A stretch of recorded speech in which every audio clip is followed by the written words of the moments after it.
Simple करूँगा तो ये एक्स स्क्वायर हो जाएगा, क्योंकि यहाँ इनके 1 है 40, ये 3x, ये 5x और ये 515। अब ये तीनों डिफरेंट चीज़ें हैं। ये 15 है, इसमें x नहीं है, यहाँ x का स्क्वायर है, वर्ग है, और यहाँ x का एक एक है, एक कोटि, एक एक दर्जा है, यानी ये 3x समझो, ये 3 फूल और 5 फूल, तो ये हो गया 8 फूल, ये होगा 15 और ये होगा एक्स स्क्वायर। यानी आपने जब ये दोनों ब्रैकेट को मल्टीप्लाई किए तो ये आपको ये आंसर मिलता है, और ये आपका है अलजेब्रिक एक्सप्रेशन कहलाता है। अब ये अभी इसके बीच में इक्वल साइन कहीं नहीं है, इसलिए आप इसको मसावत या इक्वेशन नहीं कहेंगे। अब अगर इसी को मैं यहाँ पर लिखता हूँ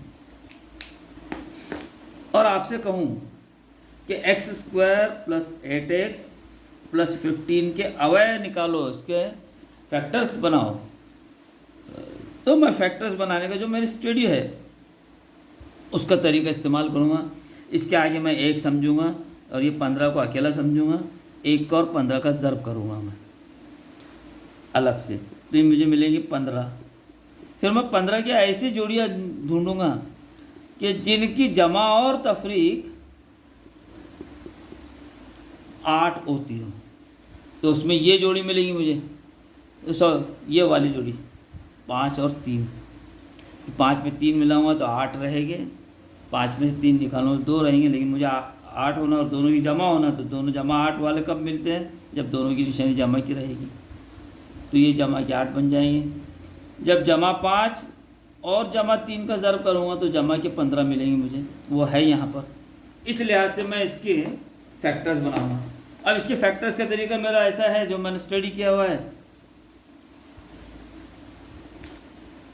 ये एक्स स्क्वायर वैसे रखूँगा बेटे, वो 5 और 3 को 3x और 5x में बांट दूँगा और ये 15 वैसे रहेगी। अब मेरे लिए ये एक जोड़ी हो गई और ये दूसरी जोड़ी होगी, इसमें से मैं x कॉमन निकालूंगा तो ये x प्लस 3 बचेगा। कॉमन का मैं और आगे डिटेल बताऊंगा। यहाँ पर मैं 5 निकालूंगा तो ये x प्लस 3 फिर बच जाएगा, फिर ये कॉमन ब्रैकेट मेरे लिए x प्लस 3 रहेगा, दूसरा x प्लस 5 रहेगा। अब बेटे तुम ये एग्जाम्पल देखो ऊपर का और नीचे का एग्जाम्पल देखो। ये एग्जाम्पल जो मैंने हल किया ये आपने 7th स्टैंडर्ड में पढ़ा था, 7th में पढ़ा था आपने, और ये जो एग्जाम्पल है ये आप 10th में पढ़ रहे हैं। अब देखिए फ़र्क क्या है, यहाँ पर ये आपका क्वेश्चन था, 10th में ये आपका आंसर बन गया। ये जो स्टेप है यहाँ पर इसकी पहली स्टेप मिली थी, वो स्टेप आपको यहाँ से नीचे से पहली स्टेप मिलेगी। ये नीचे से पहली स्टेप हो, देखिए आप,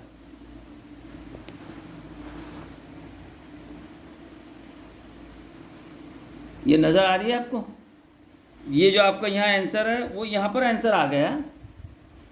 ये जो इसकी पहली स्टेप थी 7वीं में, ये यहाँ पर नीचे से पहली स्टेप आ गई। जब आप ऊपर जाएंगे तो ये जो दूसरी स्टेप है वो यहाँ पर दूसरी आएगी और यहाँ ये क्वेश्चन बन जाएगा और यहाँ पर ये आंसर था। वही चीज़ 7वीं में ये आपके लिए क्वेश्चन था, ये आंसर था, और 10th में वो आपके लिए क्वेश्चन बन गया। ये जो चीज़ें हैं ये आपके नज़र में होना चाहिए, यानी आपने 7th में जो पढ़े हुए उसी को आप रिपीट कर रहे हैं थोड़े से चेंजेस के साथ। ये आपका इस चैप्टर का ताल्लुक़ है। अब यहाँ पर आइए, एक लफ्ज़ मैंने लिखा था स्टैंडर्ड फॉर्म।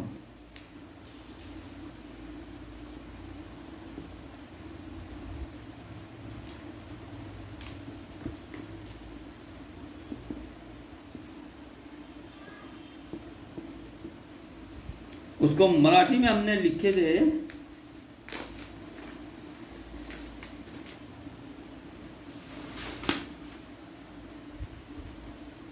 सामान्य रूप,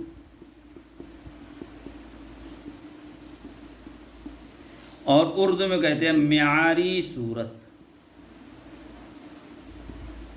म्यार यानी दर्जा इंसान का, हर जैसे आपको बच्चों को खड़ा करना है एक लाइन में, तो आप सबसे ऊंचे लड़के को पहले खड़ा करेंगे, सबसे छोटे लड़के को पहले खड़ा करेंगे और फिर उसके बाद दर्जा ब दर्जा उनको खड़ा करेंगे। वो सिस्टम मैथ्स के अंदर है। अब मैथ्स में आप जो क्वाड्रेटिक इक्वेशंस पढ़ रहे हैं उसका एक स्टैंडर्ड फॉर्म है। अब आपको तो समझ में आ गया कि 2 ब्रैकेट का मल्टीप्लिकेशन जो है वो होता है। अब उसका नाम है मुरब्बा, मुरब्बई मसावत यानी वर्ग, वर्ग यानी स्क्वायर। अब आपने पढ़े हुए कोई भी एक जैसी चीज़ का अगर ज़र्ब किया जाए तो एक्स कुवत 2, वाई का वाई से ज़र्ब करे तो वाई कुवत 2, एम का एम से ज़र्ब करते हैं तो एम कुवत 2 मिलता है। 2 ज़र्ब 2 है यानी 2 कुवत 2 रहते हैं तो उसको 4 लिखते हैं आप। आपने 5 ज़र्ब 5 किए यानी 5 का मुरब्बा लेते हैं आप तो 25, यानी 2 एक जैसी चीज़ों का ज़र्ब होता है तो आपको वर्ग मिलता है। ये इसके अंदर एक चीज़ है, इसलिए उसको मुरब्बई मसावत कहा जाता है। अब आइए उसका स्टैंडर्ड फॉर्म देख लेते हैं। एक्स कुवत 2 जमा ए एक्स कुवत 2 जमा बी एक्स जमा सी बराबर सिफर, एक्स कुवत 2 plus b x plus c is equal to 0। That is the standard form यानी सामान्य रूप ऑफ क्वाड्रेटिक इक्वेशन। ये मुरब्बई मसावत की मियारी सूरत मानी गई है। अब ये जो मियारी सूरत है ये हर स्टूडेंट को समझ में आना चाहिए कि ये एक्चुअली है क्या।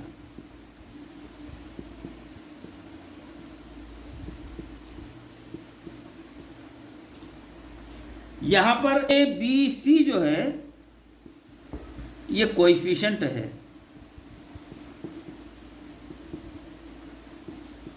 कोएफिशिएंट यानी सहगुणक,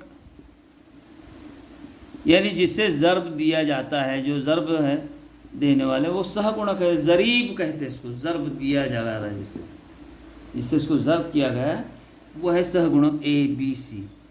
और एक्स जो है यहाँ पर एक्स तीनों जगह है। कहाँ है मैं आपको बताता हूँ। एक्स को कहते हैं वेरिएबल, यानी मराठी में कहेंगे उसको चल, जिसको उर्दू में कहेंगे ज़रीब,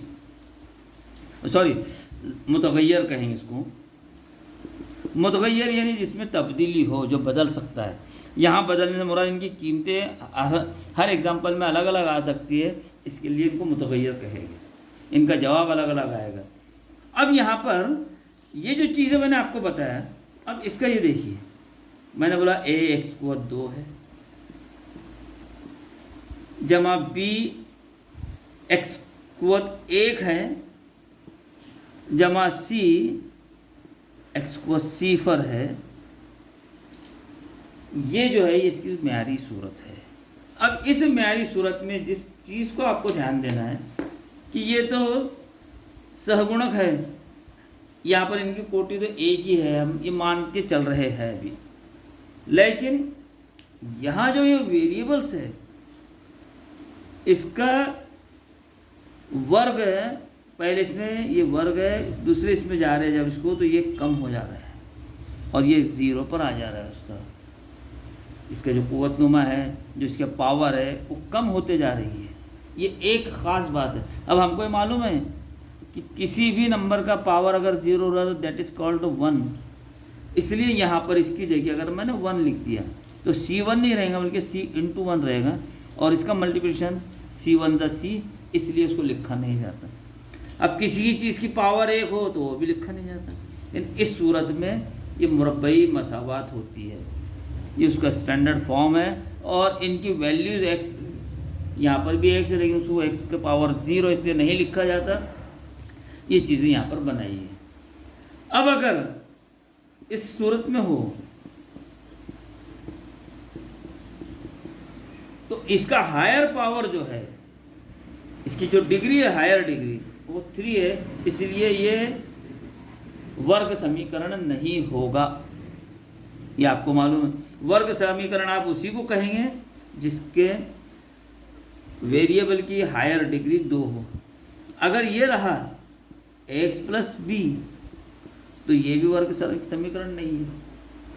अब ये जो वर्ग समीकरण आपके सामने है जिसका हायर डिग्री 2 है, इसको सॉल्व करने के लिए सिंपल मेथड ये है कि जो हायर डिग्री वाला वेरिएबल है और जो लोअर डिग्री वाला वेरिएबल है, ये दोनों वेरिएबल के कोएफिशिएंट्स का मल्टीप्लिकेशन करना, a into see what ever it may be, ये ए सी जो रहेगा उसके अवयव निकालना, ऐसे दो अवयव निकालना, उसके ऐसे दो फैक्टर्स बनाना जिनकी जमा या तफरीक b के बराबर हो,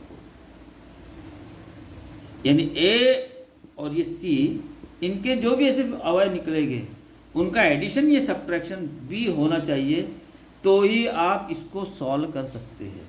और इसके लिए आपको पढ़े टेबल्स और फैक्टराइजेशन जो कि मल्टीप्लिकेशन से मिलता है और उसकी जमा तफरीक वजह बाकी कैसे करते हैं एडिशन सब्ट्रैक्शन, उस पर कमांड होना चाहिए, तो आप इस चीज़ को आसानी से निकाल लेंगे। अब यहाँ पर मैं 2 एग्जांपल्स आपको समझा के ये चैप्टर ख़त्म करता हूँ।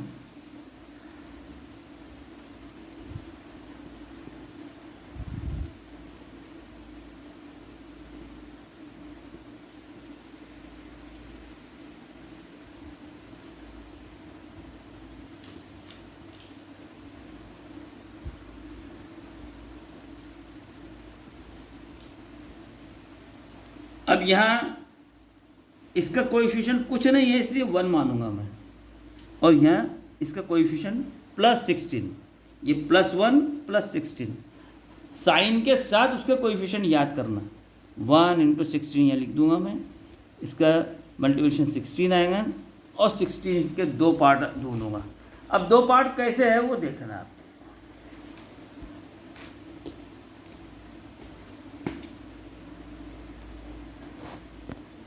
दो पार्ट ऐसे रहेंगे कि इसके जोड़ी देखेंगे आप तो 16 की जोड़ी है 16 1 ज़ा 8 2 ज़ा और 4 4 ज़ा। इसमें से ये जोड़ी आपकी यहाँ काम में आएगी कि 4 में 4 ऐड करें तो 8 हो जाते हैं और 4 इंटू 4 16 आते हैं, तो आप ये +4 और +4 लेंगे। अब यहाँ पर ये जो है इसको एक को हटा देंगे, x को अकेला लिखेंगे, x को 2 को, और +16 को अकेला लिखिए, और ये जो 8x है इसका पार्टीशन करेंगे इन फैक्टर्स में, इसको +4x, ये लिखने से आपकी इक्वेशन चेंज नहीं है, इसकी वैल्यू वही रहेगी, सिर्फ आपने 8x को 2 अलग अलग टाइप में लिखा हुआ है। अब यहाँ पर आपके लिए यहाँ 3 चीज़ें थी, अब यहाँ 4 हो गई, इसलिए इनको जोड़ियाँ बना सकते हैं आप, और ये जोड़ियों को निकाल। अब इनका जो फैक्टर है या x² की मानिए x into x +4 into x. दूसरा यहाँ इनकी निशानियाँ भी आपको मालूम होनी चाहिए, कुछ नहीं है तो प्लस मानेंगे। अब यहाँ +x 2 जगह दिख रहा है आपको, और ये एडिशन है तो ये बाहर निकल जाएगा। जब ये बाहर निकल जाता है तो ये बच गया +x और ये +4 बच गया, यानी एक ब्रैकेट बच जाता है। वैसा ही ये जो सेकंड पेयर है उसका 4x +16, अब ये 4x +16 के लिए अपन यहाँ देखते हैं, यानी 4 इंटू एक्स +4 इंटू 4, यहाँ पर प्लस, ये अंडरस्टैंडिंग है ये हमारी, ये जो हमने स्टडी किया स्टार्ट में जो बताया उसको अगर आप सही समझते हैं तो आपको ये आसान हो जाएगा। वो जमा तफरीक ज़रब तक़सीम आपके दिमाग में है, तो अब आप देखिए यहाँ पर कि ये एडिशन तो है, ये एक ऐसा है, ये इस टाइप पर मानेंगे हम। अब हमको मालूम है प्लस है तो लिखने की ज़रूरत नहीं है, तो कन्फ्यूज़ काहे को हो रहे, ये इसको निकाल दो ऐसा। अब यहाँ फिर आपको 4 कॉमन दिख रहे हैं, इधर भी और इधर भी, x दोनों में नहीं है, आप 4 निकाल लो तो आपको यहाँ बचेगा x और यहाँ +4 बचेगा। उस टाइप के जब आप इसको निकालेंगे तो यह निकलेगा x +4 प्लस यहाँ पर 4 निकाले, 4 1 ज़ा 4 और 4 4 ज़ा 16, यानी एक तरह का इसको डिवीज़न दिया आपने। ये जो मैंने आपको अभी बताया था ना, पहले इसमें x ज़रब x इंटू ये 4 इंटू एक्स, यानी आपने यहाँ पर x से और x से डिवाइड किए, ये दोनों कैंसिल हो गए तो ये बच गया जो मैंने कॉमन निकालने का बताया। वही अमल यहाँ पर आपने किए, ये 4x 16 यहाँ 4 से दिए 4, यानी ये कॉमन निकाल रहे ना, 4 1 ज़ा 4, 4 4 ज़ा, फिर x + 4 बच रहा है। अब ये जो कॉमन है ब्रैकेट उसको बाहर निकाल लो आप, तो यहाँ बच गया x और ये 4, ये दोनों का मल्टीप्लिकेशन ये था। अब दूसरी अहम जो चीज़ है कि इनका ब्रैकेट, इन्हें किसके मल्टीप्लिकेशन है, ये आपको ये मिल गए बराबर। अब ये आपको ये दर्शाता है, ये बताता है, यहाँ पर ये नज़र आ रहा है आपको कि यू आर सीइंग कि x + 4 और x + 4 का अगर आप मल्टीप्लिकेशन करते हैं तो आंसर जो है इट शुड बी 0, ये 0 आ रहा है। अब दो नंबर्स का मल्टीप्लिकेशन अगर आप करते हैं और 0 आता है, तो 0 कब आता है, तो 1 × 0 करेंगे तो 0 आएगा, 0 × 2 करेंगे या 10 करेंगे तो 0 आएगा, या तीसरा जो है 0 × 0 करेंगे तो 0 आएगा। अब आपको पता नहीं है इनमें से कौन 0 है तो जवाब 0 आ रहा है, तो आपको यहाँ पर दोनों को 0 मान लेना चाहिए, या तो x + 4 0 होगा और यानी या x + 4 ये 0 होना चाहिए। अब यहाँ पर ये जो मसावत बनी, ये जो इक्वेशन है, ये अब क्वाड्रेटिक इक्वेशन नहीं रही, ये हो गई लीनियर इक्वेशन, यानी रेषा समीकरण हो गया ये, क्योंकि इसका पावर 1 है और यहाँ पर आप वो जो सिंगल 1 है उसका आंसर निकालना है आपको। तो x = ये 4 प्लस का इधर ऐड होगा, यानी ये ऐसा हो जाता है, तो ये -4, ये छोटी रकम में से बढ़ी जाती है, यहाँ पर भी है -4। ये दो ऐसे नंबर मिले, सॉरी ये कि आप इसमें जब रखते हैं x² + 8x + 64 सॉरी 16, यहाँ पर जहाँ जहाँ x है -4 है उसका आंसर, ये -4 लिखिए, ये हो जाएगा 16, ये -32 हो जाएगा, ये +16 हो जाएगा, फिर ये दोनों प्लस वाले हैं तो ये 32 प्लस के ये -32 और ये विल गेट 0। इसका मतलब ये हुआ कि आपने जो अपने वर्ग समीकरण को सॉल्व किए थे उसका जो आंसर आया था, x की दो वैल्यूज मिली थी आपको -4 दैट विल बी करेक्ट। ये आपने उसको चेक कर लिया, टेस्ट कर लिया आपने, और ये आपका पूरा चैप्टर है। अब इसमें एक और है जो मैंने आपको बताना ज़रूरी समझा हुआ है, जैसे यहाँ पर 2 है, यह एक समीकरण है, वर्ग समीकरण 2x² + 9x + 10 = 0। आपको कहा जाए इसको सॉल्व करो या इसके फैक्टर्स निकालो, यानी आपको सिर्फ इतना मालूम करना है कि कौन से दो ब्रैकेट का मल्टीप्लिकेशन है। फिर अभी मैंने आपको बताया था कि a और c का मल्टीप्लाई कर रहे थे, पहले a हमारे लिए 1 था यहाँ पर, अब यहाँ 2 है, तो हम यहाँ 2 और 10 का मल्टीप्लिकेशन करेंगे, यू विल गेट 20।